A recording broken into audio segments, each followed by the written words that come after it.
So this is a review of logs and exponents along with their derivatives. So let's start with looking at basic graphs. So the basic graph of a log function looks like this. The 2 points that I asked you to remember are 1, 0, and e, 1. And the reason we have that is that the ln of 1 is 0 and the ln of e is 1. The ln of 0 does not exist because there's actually an asymptote, and the ln of a negative number also doesn't exist because if you look at the graph, there is no graph over there. The next graph we're going to look at is the e to the x graph, which is the inverse function. So you'll notice that the points are switched, 0, 1, and then 1e, because e to the 1, or sorry, let's start with e to the 0 is 1, e to the 1 is e, and then things that you should understand is that e to a negative number, say negative 2, is a value. That'd be 1 over e squared, because the domain of e to the x is all real numbers. But the domain for ln of x is that x has to be greater than 0 because of the asymptote. Now we can look at the derivative rules. Actually, before I do that, let's look at more log rules.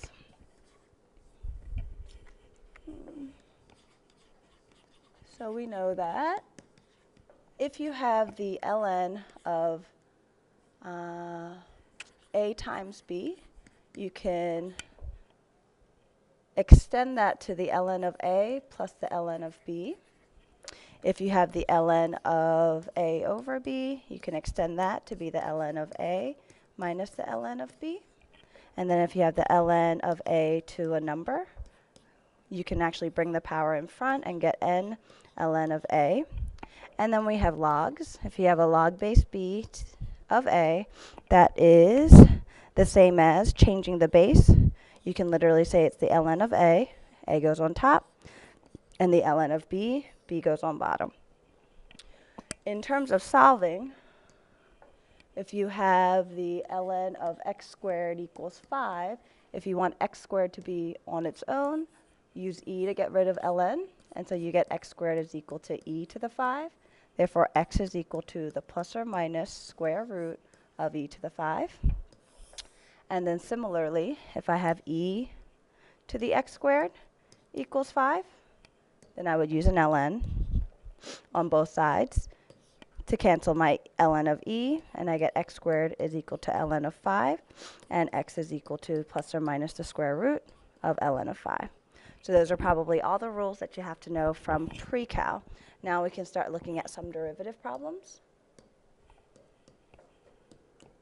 So the rules are that the derivative of ln of x is 1 over x. But if you're using the chain rule, the book actually writes a little bit differently, and you have that they call x u, so a function. Therefore, instead of writing it just like 1 over u, that would be 1 over u is the derivative of the out. Leaving the inside would be leaving the u, multiplied by the derivative of the inside, which is du dx. So this is dn. There's the next rule, which is that the derivative of log base b of x, and that would be 1 over x times the ln of b multiplied by, well, 1 in this case because we're using x. But if you're doing the derivative with the chain rule, your book will actually have 1 over u ln of b times du dx. Again, the derivative of the inside. 2. Then you have the derivative of e to the x, which we know is itself. But when using the chain rule, we do the derivative of e to the u, which is e to the u, leave the inside, that's the inside, multiply by the derivative of the inside. Oopsie.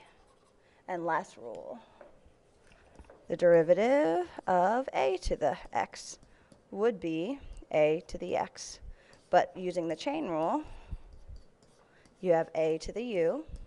Therefore, the derivative of a to the u would be a to the u multiplied by the ln of a multiplied by du dx. This is the inside, This is the derivative of the out, and this here is the derivative of the in. So it has the 3 parts of chain rule. So let's try one problem for each. For your very first one, let's use y equals the ln of x squared. Therefore, dy dx would be 1 over x squared multiplied by 2x. And we actually get 2x over x squared. So we get 2 over x. The next problem we can try would be y is equal to e to the cosine of x. The derivative would be e to the cosine of x. This is the inside that we're going to leave exactly the same, multiplied by the derivative of the inside, negative sine of x. So we get negative e to the cosine of x times sine of x. Let's try a third problem. Y is equal to secant of e to the 2x. So this would be derivative of my outside is secant tangent. Leave my inside alone. Now multiply by the derivative of the inside, that would be this. And so e to the 2x multiplied by the derivative of this inside, which is 2.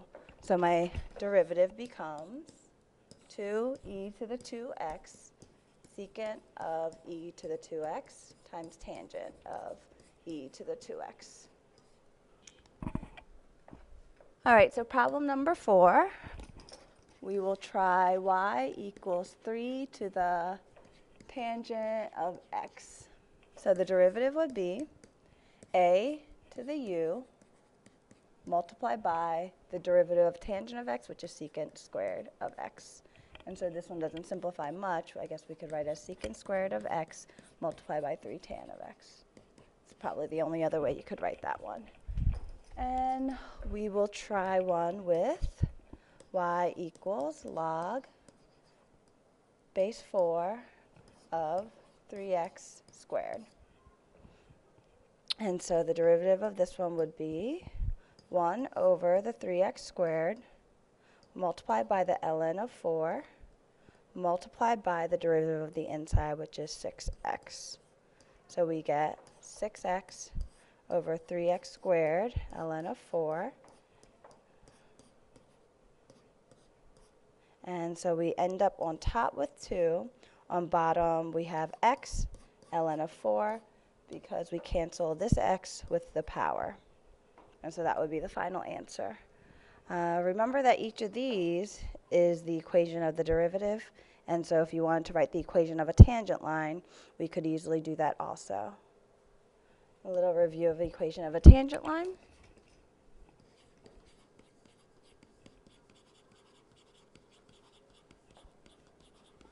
Remember, it's y minus y1 is equal to m times x minus x1. This here is an actual point. And then your m is your derivative at the point. And this is the value that you're going to put in, a number.